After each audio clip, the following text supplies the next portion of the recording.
Wijaya! Kamu!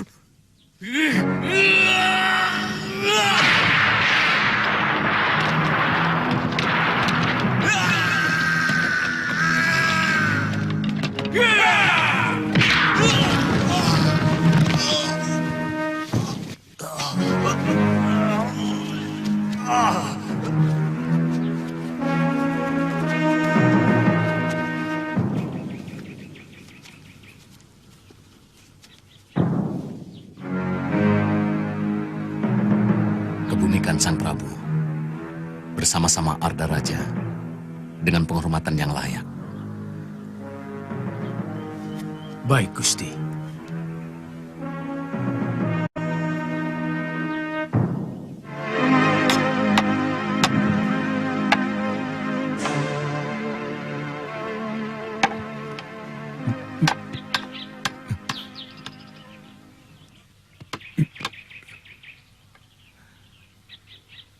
Aku malu bertemu ibumu, Wuni. Aku benar-benar lelaki yang tidak punya perasaan. Ayo, Pupu. Apa mau dia memaafkan semua dosa-dosaku? Hanya ibu yang memiliki obat penawar racun tapak wisa itu, Ayah. Ayo, Pupu menjadi tabib.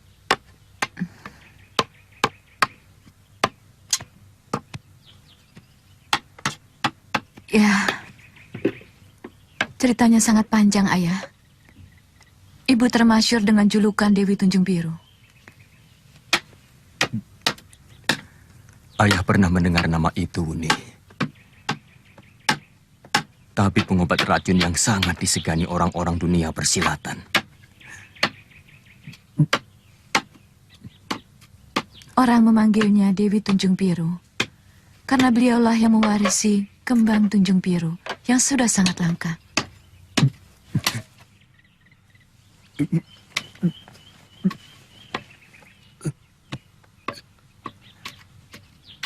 Tapi kita harus minta izin Gusti Sanggarama Wijaya, Wuni.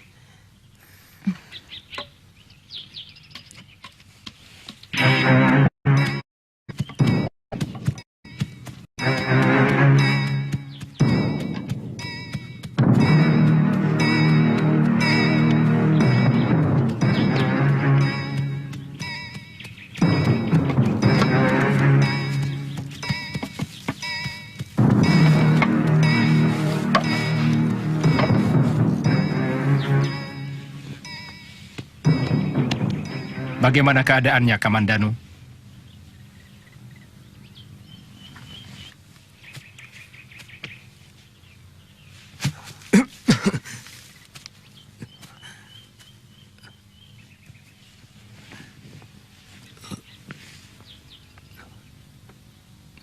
Tidak apa-apa, Gusti. Mungkin ini sudah kehendak Dewata. Mempertemukan hamba dengan wanita yang hamba cintai. Tapi selama ini, hamba lupakan.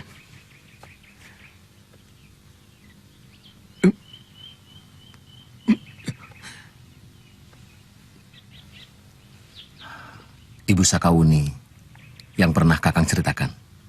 Iya. Dia wanita satu-satunya yang hamba cintai. Mudah-mudahan hamba masih bisa menebus semua kesalahan di masa lalu.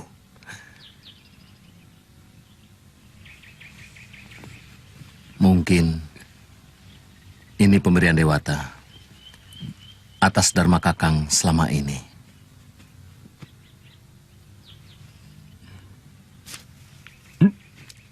Kalau Kakang sudah sembuh, segera kembali ke Majapahit. Bawa kekasihmu dan jadikan istri. Kalau tidak mau, paksa saja bapakmu. Tentu Paman.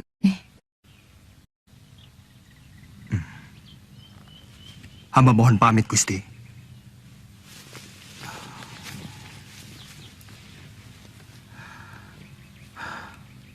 Hati-hati.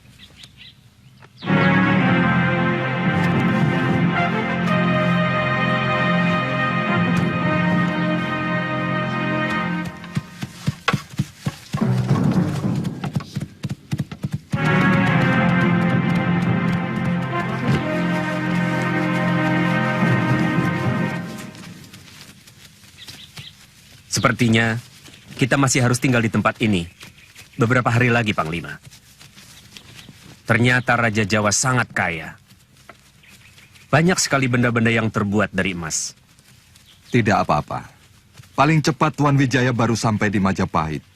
Dalam 2 atau 3 hari lagi. Maaf, Tuan Panglima mengizinkan Tuan Wijaya meninggalkan tempat ini. Mereka akan mempersiapkan peralatan untuk menyambut kita. Di sana dia akan membuat surat pernyataan takluk untuk Baginda Kubilai Khan. Apa tidak membahayakan?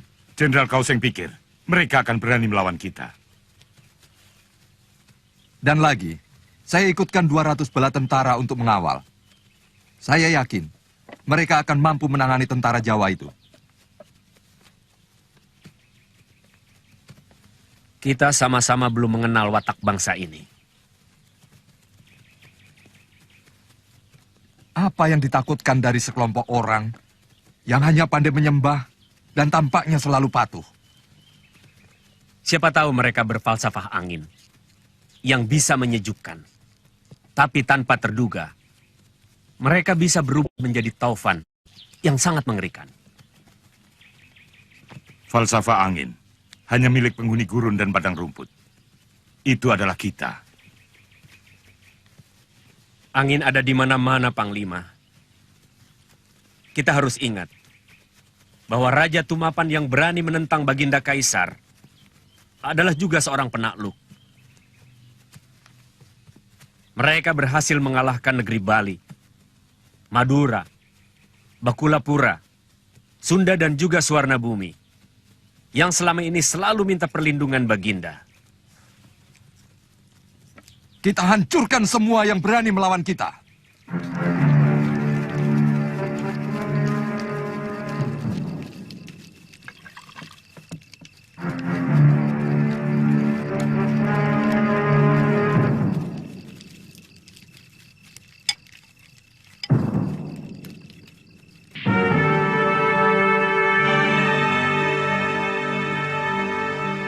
Kalau saja pasukan Kebu Anabrang sudah kembali, kekuatan kita akan mampu menghadapi musuh manapun. Tentu saja kita tidak langsung berperang secara terbuka, Gusti. Jelasnya,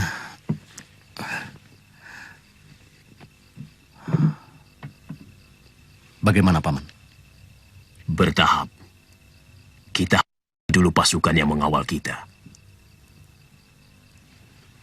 Apakah terhormat membokong mereka seperti Aswatama membokong keluarga Pandawa ketika mereka beristirahat?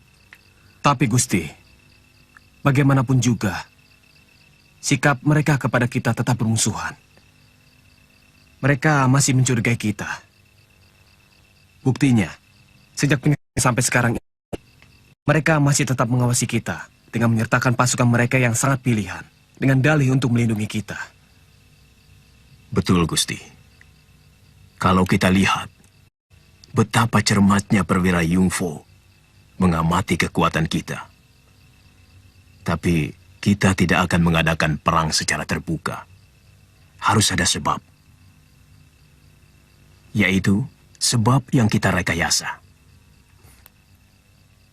Sebaiknya, kita menempatkan diri pada pihak yang diserang.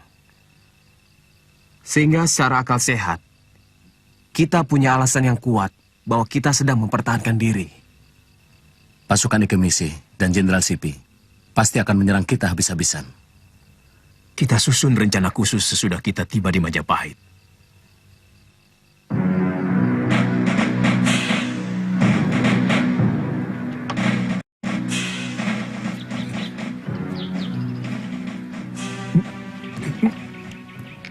Siang nanti, atau paling lambat nanti sore, kita sudah sampai di Padepokan, Ayah.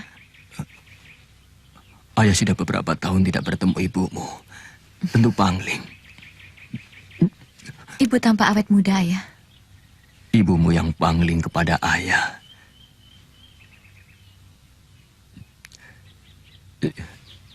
Sekarang ayah pasti sudah tampak loyo. Ayah juga belum tampak tua. Kita sudah siap berangkat, Kakang Kamandanu.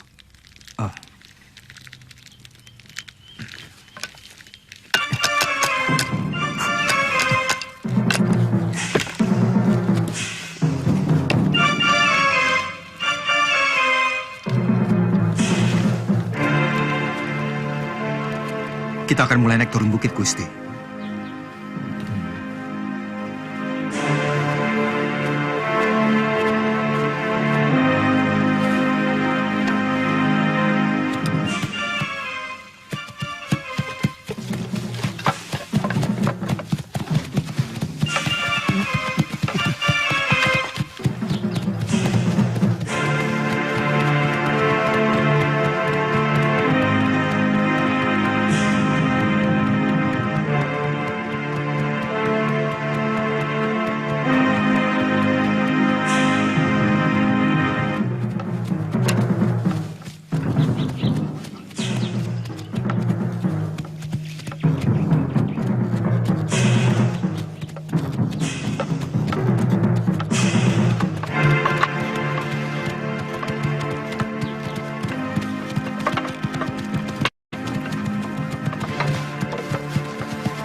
Kuning, kelihatannya ada tamu sedang datang kemari. 3 orang, yang 1 sedang sakit. Akan kita usir, Dewi? Sepertinya mereka orang yang dekat dengan saya. Jemput mereka di gerbang Taman Bunga. Dan kau hitam, temani dia. Baik, Dewi.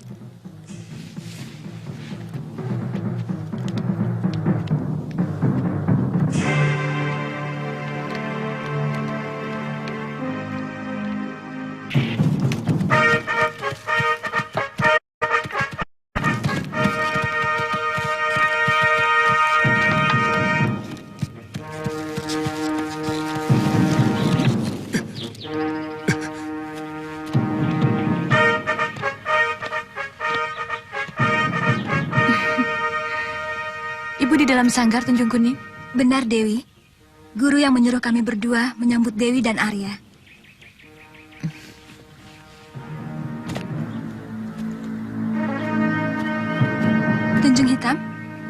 Kamu urus kuda tamu kita ya. Baik.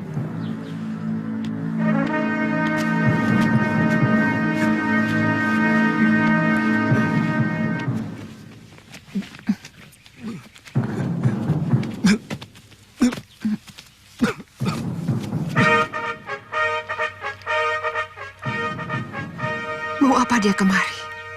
Lelaki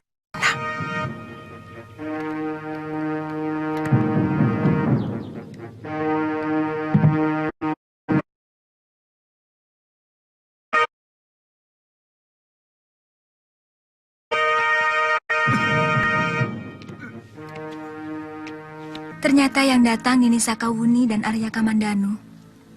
Satunya saya tidak kenal.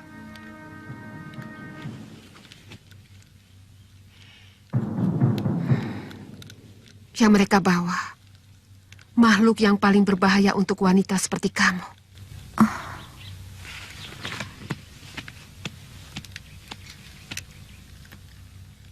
Bu, saya mohon pertolongan ibu lagi. Dia juga terkena pukulan tapak wisa Dewi Sambi, Bu. Bu, dia orang yang pernah sangat ibu cintai. Singkirkan dia dari ruangan suci ini, Sakawuni. Ibu tempat ini diinjak lelaki durjana. Bu, dia ayah. Dia lelaki yang telah membuat ibu menderita belasan tahun. Dia lelaki yang dengan tega menyemaikan borok yang sangat menyakitkan di hati ibu. Bu, kau tidak merasakan apa yang pernah ibu derita. Jadi, jangan lemahkan hati ibumu dengan permohonanmu, Wuni.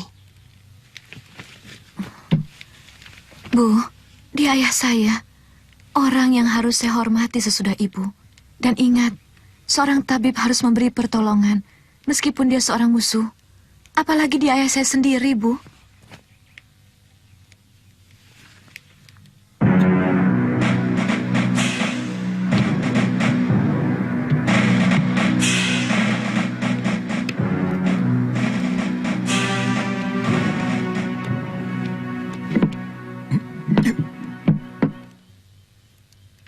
Kamu tidak punya ayah, anakku. Kamu titisan batu karang yang tidak punya perasaan. Bu, saya mengerti perasaan ibu. Tapi sembuhkan dia demi saya, Bu. Tidak. Demi siapapun. Aku tidak akan mengobati orang yang telah menorehkan luka di hatiku. Baik. Selama ini, saya tidak pernah mengemis belas kasihan siapapun. Karena sejak bayi, saya diajarkan untuk hidup tanpa belas kasihan.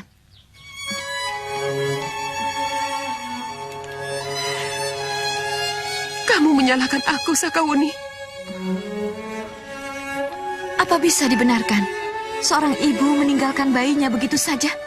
Meskipun dia tahu, seorang kakek tidak mungkin bisa menyusui cucunya.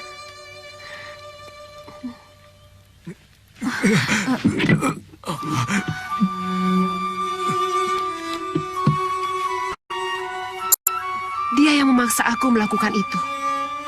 Dia membebani aku dengan rasa malu yang menggumpal di perutku. Berbulan-bulan, aku harus sembunyi dari cercaan tetangga. Berbulan-bulan, aku menangisi kebodohanku untuk menunggui orang yang katanya mencintai aku.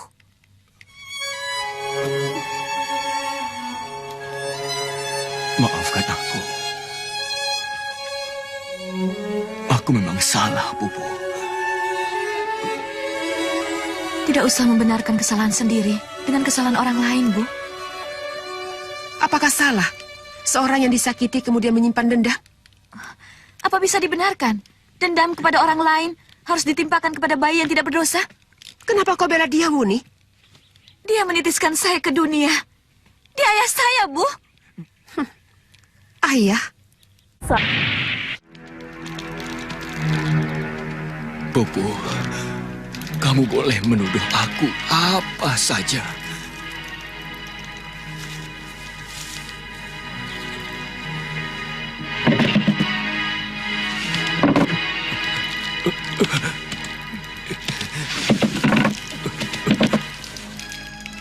Aku laki-laki yang tidak bertanggung jawab.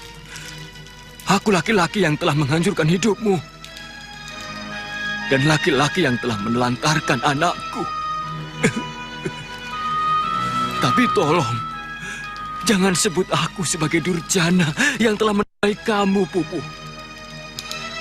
Apa yang telah kulakukan kepadamu benar-benar karena aku sangat mencintaimu.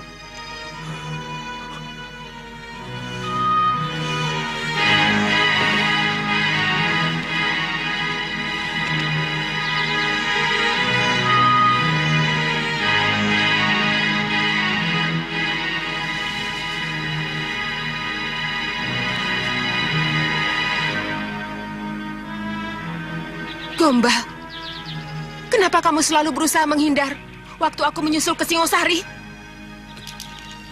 Yang tidak kamu pahami adalah bahwa aku juga seorang prajurit.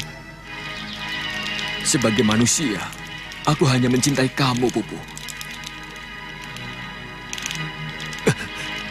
Tapi sebagai prajurit, istriku adalah senjata dan negara adalah kekasihku. Ketika negara menuntut tanggung jawabku, terpaksa aku melepaskan manusiaku dari dalam jiwaku.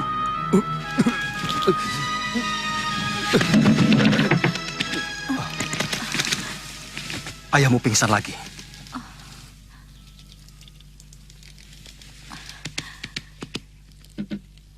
Ibu, kau dengar pernyataan ayah tadi?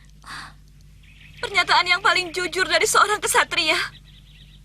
Kalau ibu benar-benar seorang manusia, ibu pasti bisa memaafkan ayah. Ibu. Baik. Ibu yang mengajarkan saya supaya tidak mengakui banyak kapuk sebagai ayah saya. Maka, saya pun bisa tidak mengakui Ayu Pupu sebagai ibu saya. Buni, keadaannya makin gawat. Kemarilah. Ayah. Kita salurkan tenaga dalam kita. Ayo.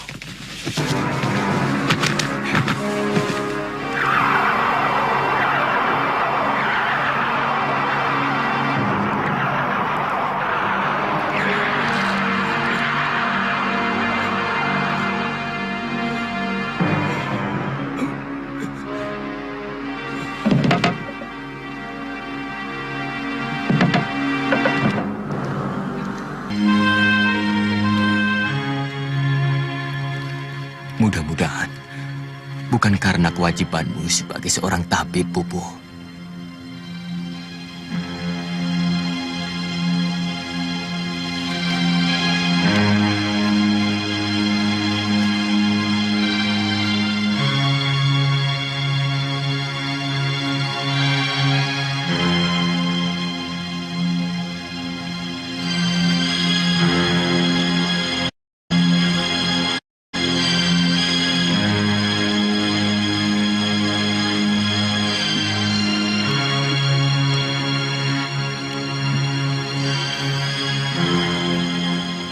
Maukah kamu memaafkan semua kesalahanku, Pupu?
Aku bangga anak kita telah tumbuh menjadi kesatria yang berani dan memiliki ilmu kanuragan yang pilih tanding.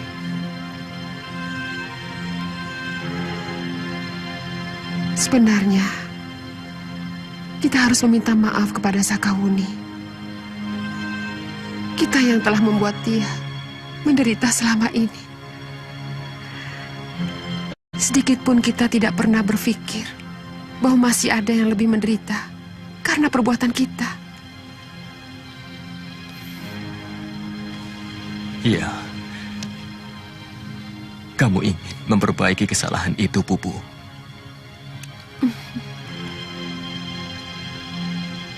Dia pasti akan berbahagia kalau kita menyatu menjadi satu keluarga. Maukah kamu menjadi istriku, Pupu?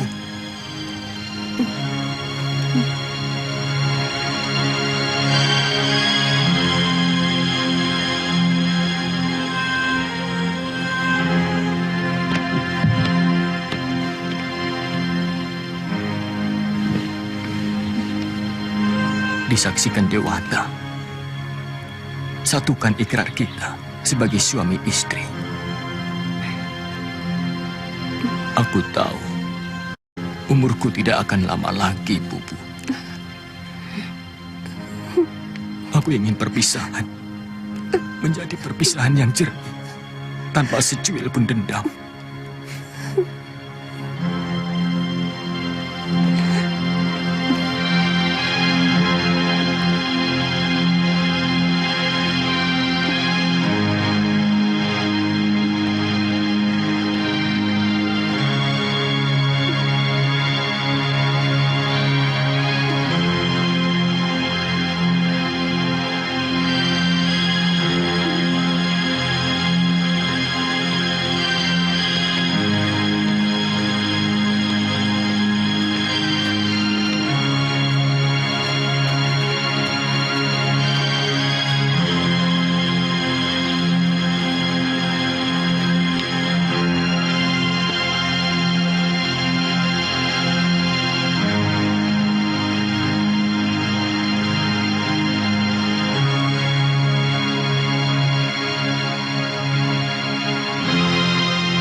Kita sudah sampai di Duku Majapahit. Kalian tunggu di tempat ini. Saya akan menghadap Gusti Gajah Biru. Jangan kemana-mana. Sambil menunggu, apakah kami boleh makan? Boleh.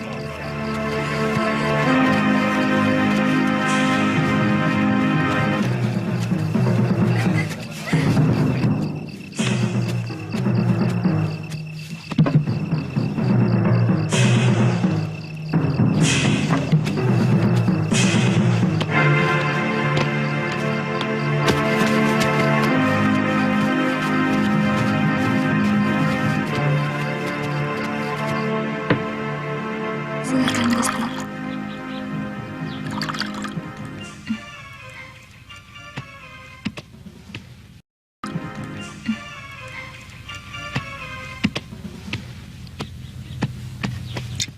Ternyata negeri Jawa tidak sehebat yang saya dengar. Hanya dalam waktu setengah hari bisa dihancurkan. Mungkin Kediri sedang bernasib buruk. Padahal mereka membutuhkan waktu 6 minggu untuk bisa merebut Singasari atau Tumapel.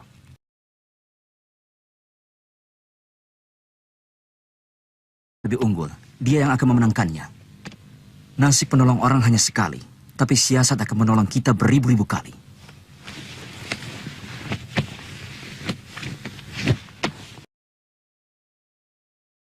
Kemenangan Tumapel menaklukkan Bali sampai Sorna Bumi adalah karena siasat perang yang sangat luar biasa. Tumapel pernah mengalahkan Sorna Bumi. Hampir seluruh Jawa Dwipa takluk kepada Tumapel. Juga karena siasat, bukan karena nasib.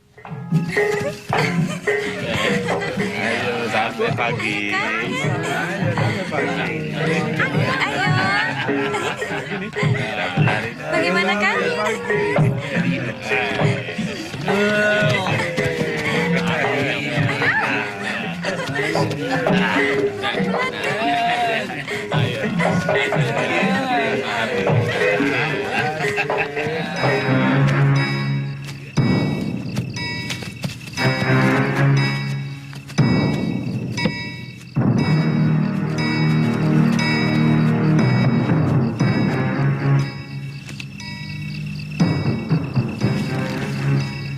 Kalau Gusti sudah siap, kami akan memulai.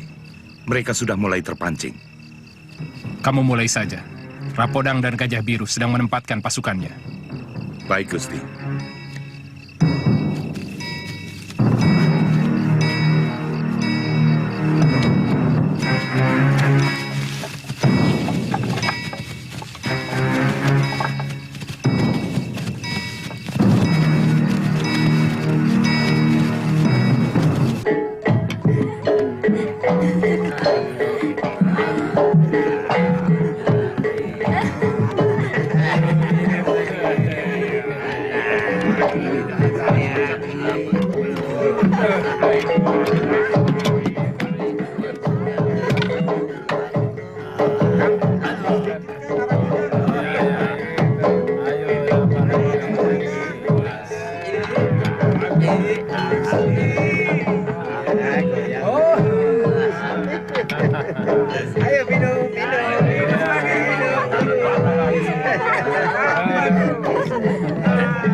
Kurang ajar. Kamu berani bermain serong di belakangku ya? Enak-enakan juga dengan orang lain. Sementara aku mengurus anak. Kurang ajar kamu. Siapa kamu? Beraninya kamu ganggu kesenanganku. Kamu yang mengganggu istriku. Apa kamu bilang?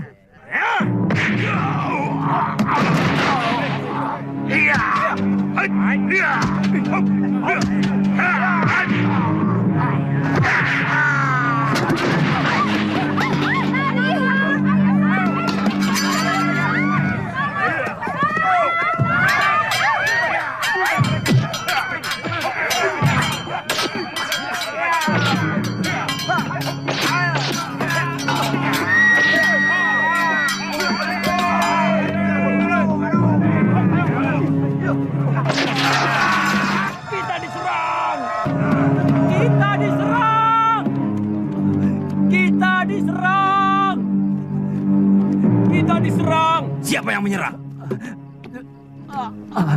Orang Tumapan. Tumapan? Pengkhianat.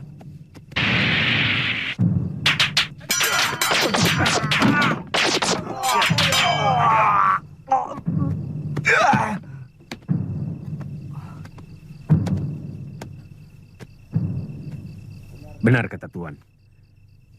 Kemenangan hanya bisa dicapai dengan siasat. Dan itulah siasat kami. Licik!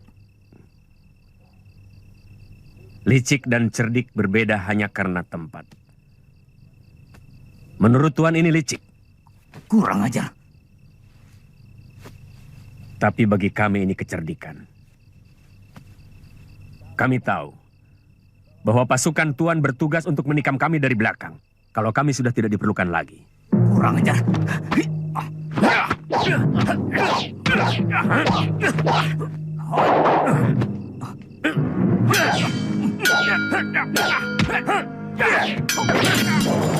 Gusti, mereka tidak akan menduga kalau kita ini berani menyerang mereka. Sebab menurut perhitungan nalar mereka, bahkan saat Kediri dengan mudah mereka kalahkan, kita tidak berani melakukannya.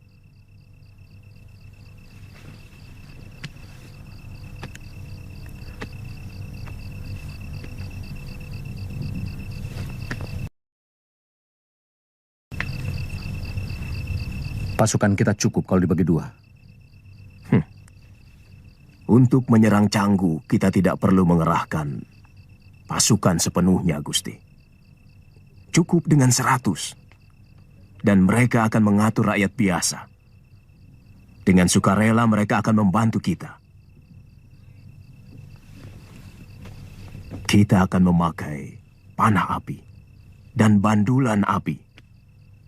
Kita serang kapal-kapal mereka.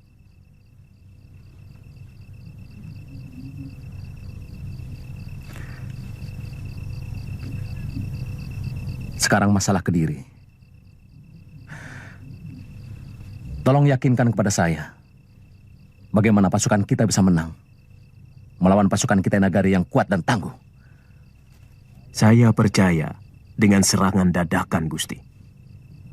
Kemenangan kita kemarin sebagian besar karena serangan dadakan dari seluruh penjuru itu. Tapi kekuatan kita cukup besar karena kita bergabung dengan pasukan kita Nagari. Tapi ingat, Raden, kekuatan pasukan Prabu Jayakatwang saat itu hanya kurang lebih 100.000 prajurit. Sedangkan pasukan kita Nagari 2.000 orang. Ditambah dengan 5.000 orang pasukan kita.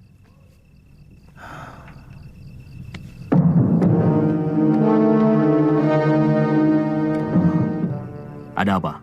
Raden Lembusara, Empu Nambi, dan para Priagung mau menghadap.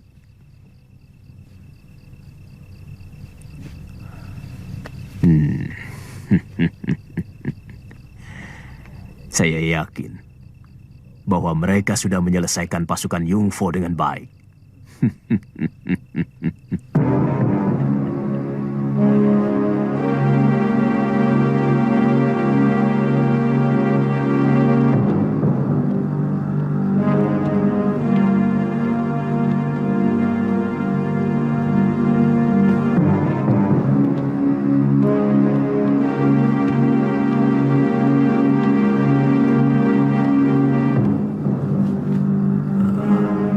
Bagaimana, Adisora? Semua berhasil diselesaikan, Gusti. Kami sedang membuat kuburan untuk 200 orang kita Nagari itu.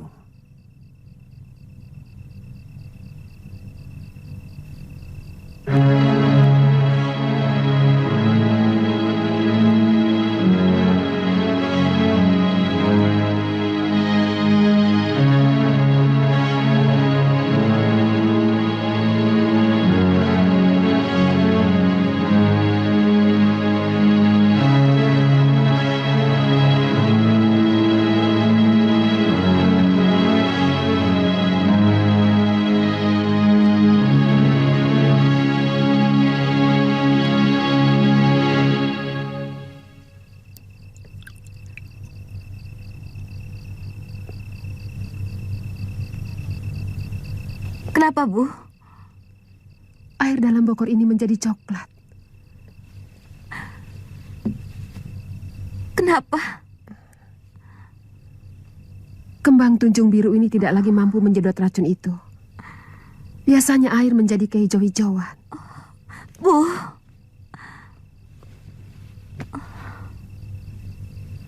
Lihat, putih matanya sudah berwarna kuning. Artinya, racun tapak wisa sudah menyerang jantungnya. Selamatkan ayah, Bu. Selamatkan dia. Ibu tidak mampu, Nak. Ibu bisa menyembuhkan Kakang Kamandanu. Ibu juga bisa menyembuhkan saya. Ya, Kakang banyak kapuk. Terkena pukulan tepat di jantungnya.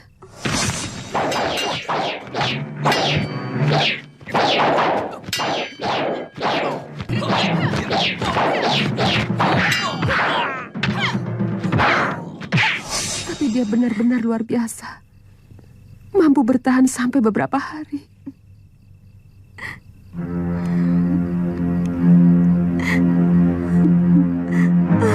Ayah.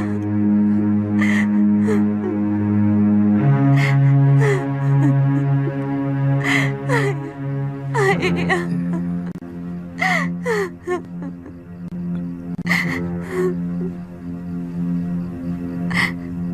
Setiap perjalanan pasti sampai pada tempat tujuan. Siapapun akan berhenti di tempat tujuan sebelum melangkah kembali ke tempat yang lain. Ayah. Kakak. Aku senang karena akhirnya kita bisa berkumpul. Sudah begitu lama aku menunggu saat-saat seperti ini.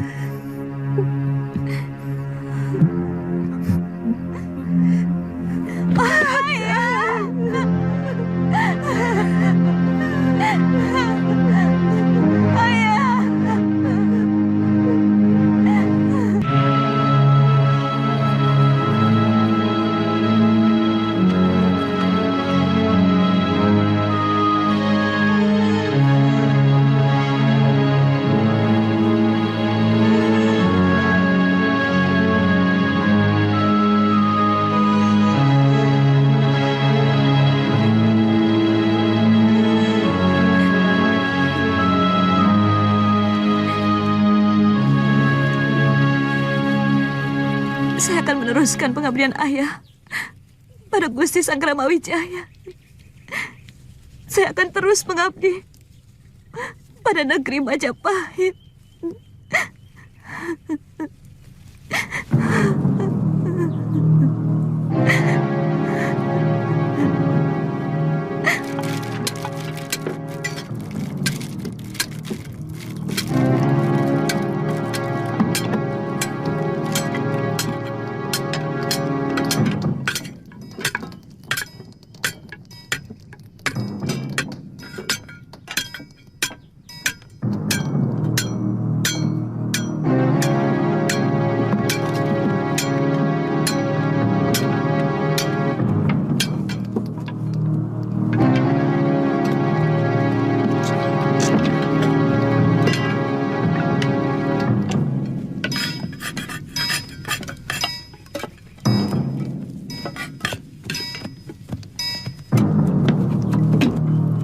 Baru saja Caraka, Telek Sandi kita mengabarkan bahwa pasukan Kitai Nagari sebagian besar masih ada di Kediri.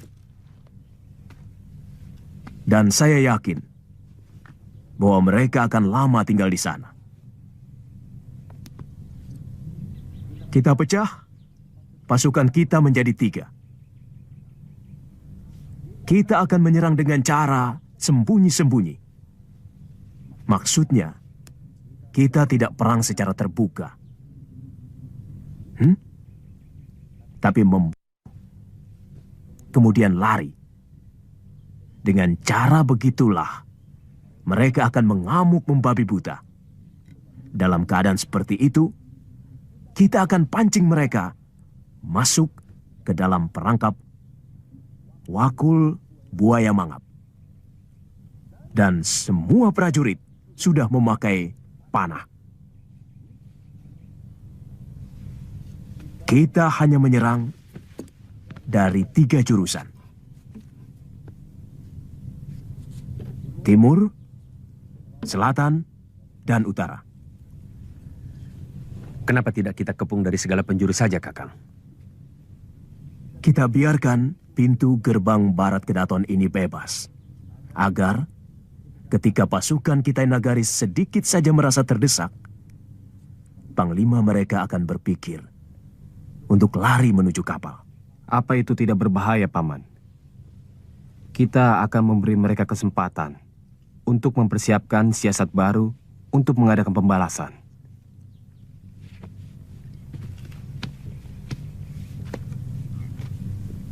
Mereka pasti menuju Canggu, di mana sebagian kecil kapal mereka dilabuhkan.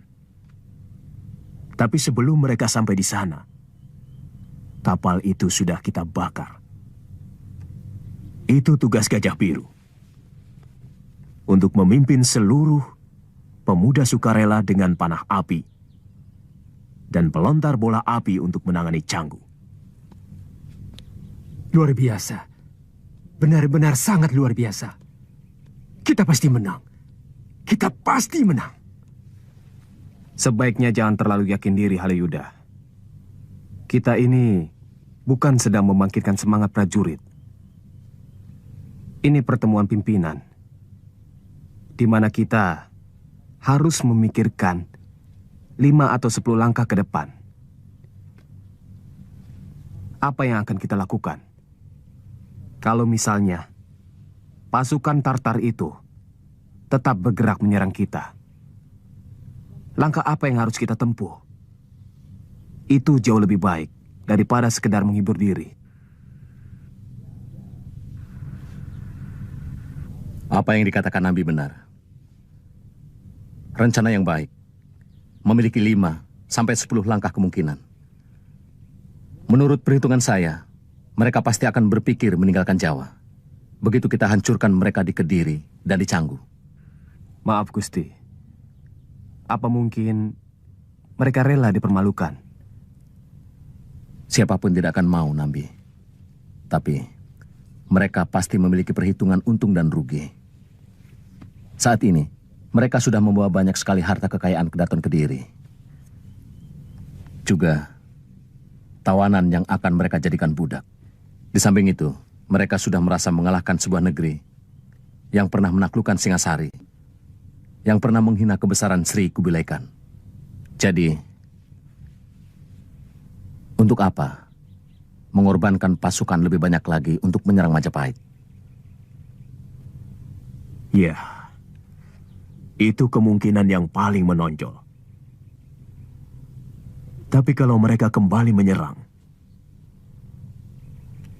mereka benar-benar harus membayar lebih mahal lagi, Raden. Kita akan terus melakukan serangan dan lari. Kita akan bersarang di hutan-hutan. Dan kita akan melarang siapapun yang menjual makanan. Dimanapun markas mereka berada, mereka akan kekurangan makanan dan putus asa.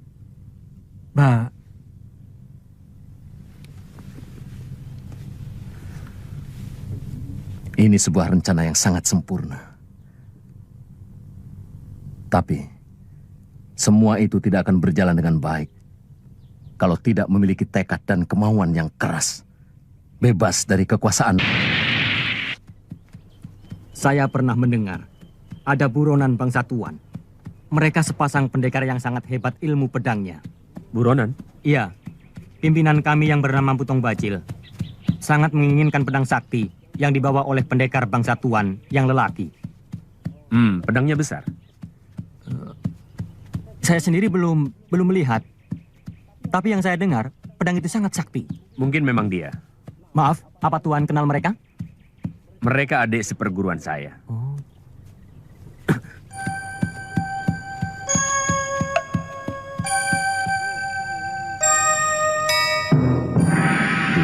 Sang Hyang Penguasa Jagat Raya, lindungilah langkah-langkah kami untuk mengembalikan kembali kejayaan Singasari kepada kami. Berikanlah kekuatan jiwa dalam semangat pantang menyerah kepada seluruh prajurit kami. Kuatkanlah tangan-tangan kami untuk melawan keperkasaan yang ingin menghancurkan harga diri bangsa kami. Dewa yang agung, kabulkanlah permohonan hamba-Mu yang lemah ini.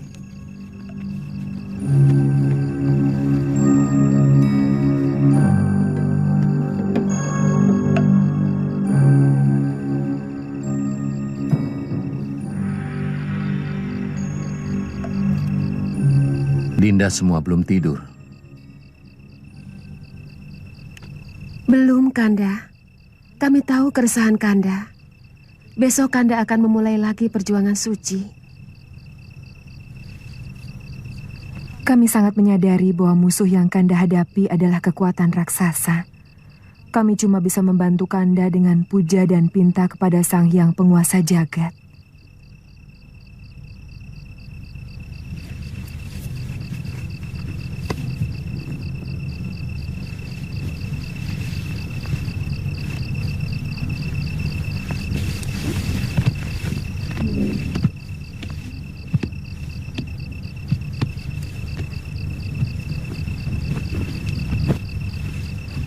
Kanda bahagia memiliki istri-istri yang sangat terpuji.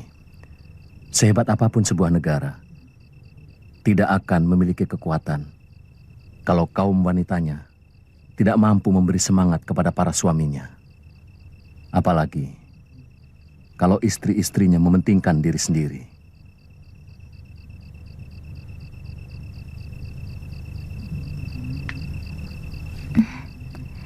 Kami akan selalu melakukan sesaji untuk keselamatan dan kemenangan Kakanda.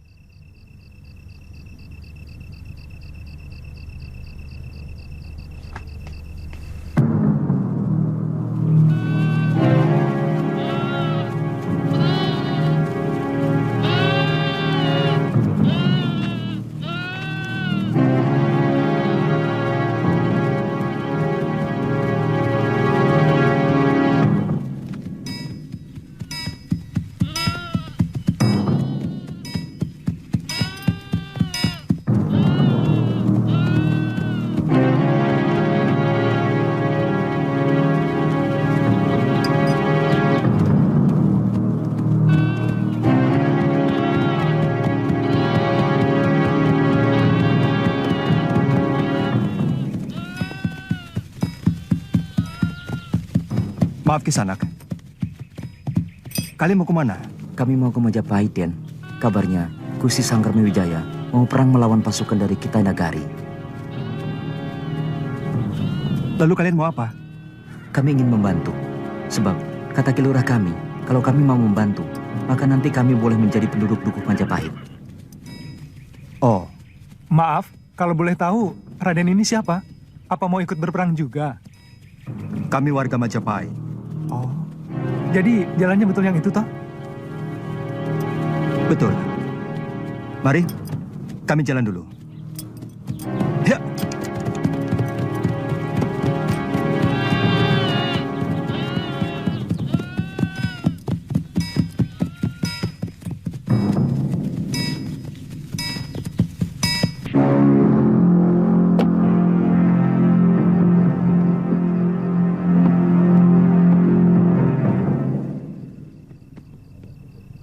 Jadi sampai 3 bulan ini, kita masih aman dari kemungkinan adanya badai, Jurumudi. Benar, Panglima. Kalau kita menempuh jalur kita berangkat, lautan akan bersahabat. Kecuali di dekat Hainan. Ombak agak sedikit besar. Tapi tidak terlalu membahayakan. Berapa lama lagi kita berada di negeri ini, Panglima? Terus terang, saya masih memikirkan sikap Tuan Wijaya. Jangan terlalu banyak berpikir, Sibi. Yungfo pasti segera mengirim utusan kemari. Kalau ada sesuatu yang mencurigakan. Tapi sudah lebih dari 15 hari. Mereka belum ada beritanya. Mungkin mereka akan menyuguhi kita dengan putri-putri istananya. Saya dengar kebiasaan negeri di Jawa suka memberikan hadiah putri kalau kita berjasa kepada mereka. Kita tunggu 2 hari lagi. Kalau masih belum juga ada berita, kita kirim utusan ke sana. Bagaimana dengan usahamu mencari kedua adik seperguruanmu? Dari salah seorang tawanan, saya mendengar bahwa adik Lau dan Meisin memang berada di negeri ini. Tapi mereka menjadi buronan tentara Kediri. Kenapa?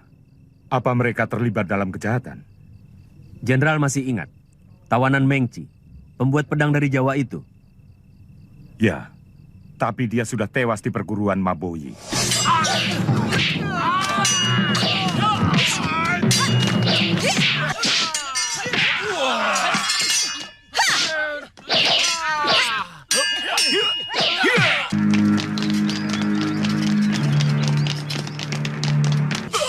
Pak Tua! Ayah! Ayah! Ayah! Ayah!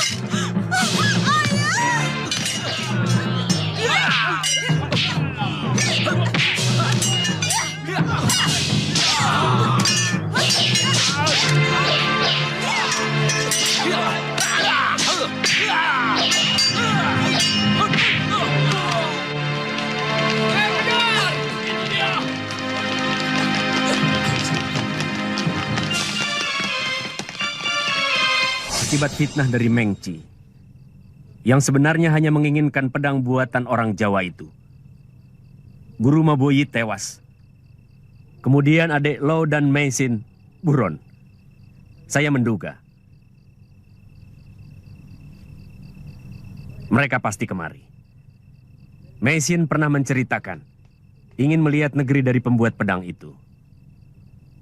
Lalu kenapa mereka menjadi buronan tentara? Ada pimpinan tentara yang menginginkan pedang itu. Ya. Saya pernah melihat pedang yang mirip dengan buatan tawanan Jawa itu.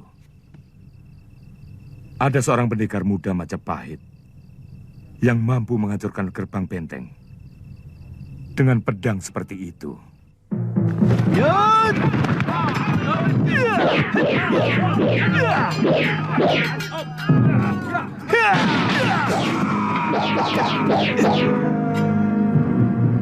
Mungkin ada kaitannya dengan prajurit Majapahit itu.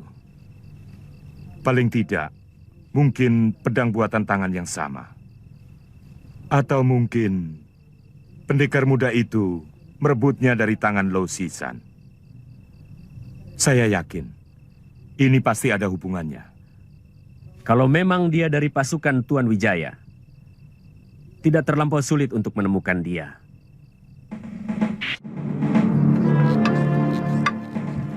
Kamu menggantikan tugas banyak kapu, Kamandano. Tapi yang harus kalian perhatikan, kita tidak melakukan perang terbuka. Saya mengerti, Gusti. Saya dan Kakang Kamandanu bisa menyusup ke dalam pertahanan mereka. Kemudian kabur. Yang penting bukan perang terbuka. Ayahanda Wiraraja menginginkan korban dari pihak kita sekecil mungkin. Padahal jumlah pasukan kita jauh lebih banyak. Betul.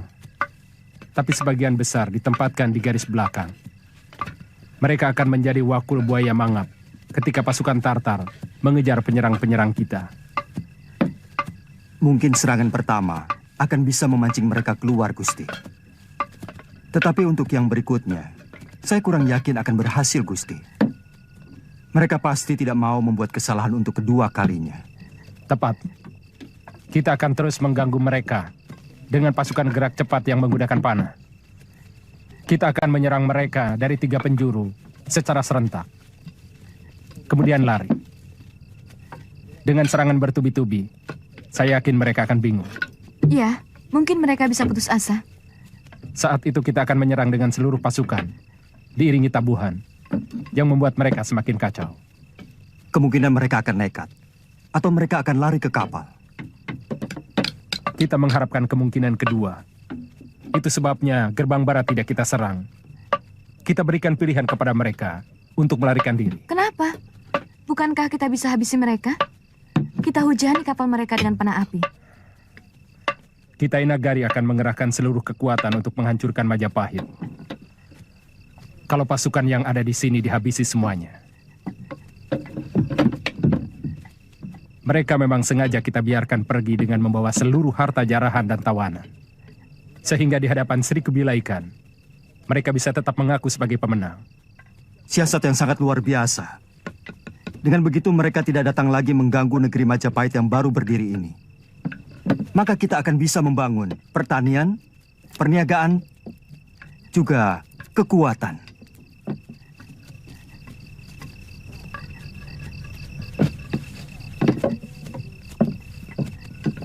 Jadikan tempat ini pusat pertahanan kita. Kita hanya berperang malam hari.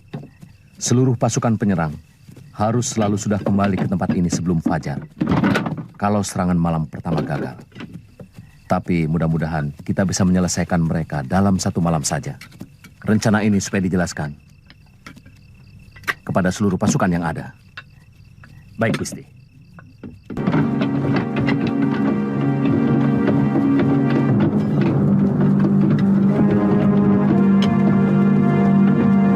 Ayo, cepat.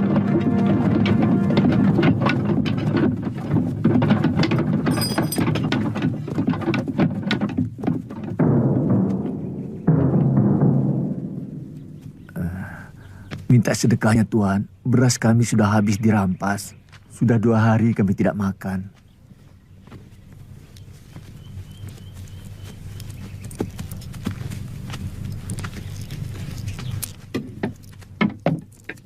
Terima kasih, Tuan. Ternyata di negeri ini pun juga ada pengemis. Di negeri manapun ada kemiskinan. Dimanapun selalu ada yang kaya. Mereka miskin karena ada yang kaya.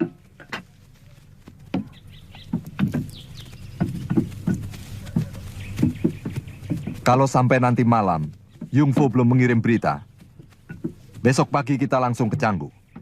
Saya cemas terjadi apa-apa dengan mereka. Jenderal Kosing pasti akan menyalahkan kecerobohan kita. Mudah-mudahan apa yang Jenderal takutkan tidak pernah terjadi.